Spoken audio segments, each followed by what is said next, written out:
Alright, for those of you wondering what the fan on the M1 MacBook Pro sounds like, because all the other YouTubers are saying it's so hard to get the fans to kick in, and when they do, they're silent. And yeah, it is fairly challenging to get the fans running in regular use. Even in video editing, the fan usually doesn't kick on all that much, and if it does, it's very silent. But using TG Pro here, you can control your fan system. So I'm gonna go ahead and hit max and you'll hear what it sounds like.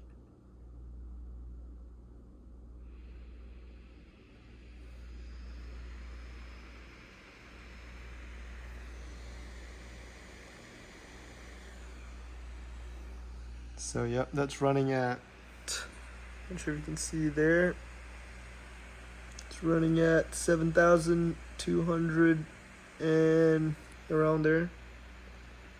But yep, so let me just shut that off. Okay, so that's what it sounds like. There is actually a fan. There is indeed a fan in here, and it does kick on when you do very demanding tasks, which again is challenging to reach. And most of the time I have my iPad on sidecar, and when I'm at home I have this plugged into a ultra wide monitor, and I have a ton of apps open most of the time. Not right now because I'm in my mobile editing workflow, but usually I have a few messaging apps open, my email open, calendar open, reminders app open, and I'm watching one or two YouTube videos for tutorial type stuff if I'm stuck at something that I'm trying to figure out how to do. So I have a lot going on, and I do notice that the fans do kick in from time to time, but it's very mild compared to the previous generations of MacBook fans. But that's not to say it can't get loud. It can get loud. You just saw when I intentionally maxed it out, it does make a lot of noise, but it doesn't get there unless you really, really push it. And you can push it.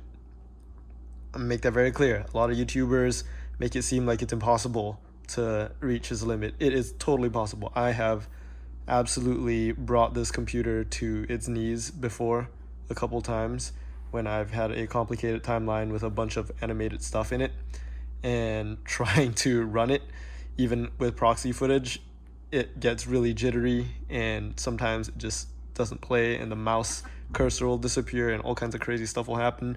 So there is a limit to how far you can push these things, but that limit is far higher than what you would expect out of something in this form factor and this price range. So good job, Apple. But is this a replacement for your desktop? No. Is this a replacement for your spec'd out 16-inch MacBook Pro? No. But does it come close?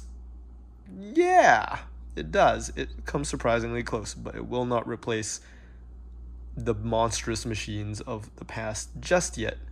But I have a feeling that next year's larger 16-inch model or 15-inch or 14-inch or whatever models they unveiled for Apple Silicon, I have a feeling that those will absolutely be more on par with current desktops and current large desktop replacement type laptops like the previous 16-inch. So keep your eye open for that. But as of now, the most pro machine you can get from Apple Silicon, with Apple Silicon, will be a base level, basically a base level pro machine. It's going to be able to do a lot of what you need to do, but it's not going to be able to do all of it. But it's enough to take traveling with you, I think. So depends on your workflow. Check out my other videos detailing very specific use cases for video editing and what does and what doesn't work. But as of now, I've found a happy cadence using it as my day-to-day main editing machine, but there might be a couple things that I still need to go back to my older laptop to do.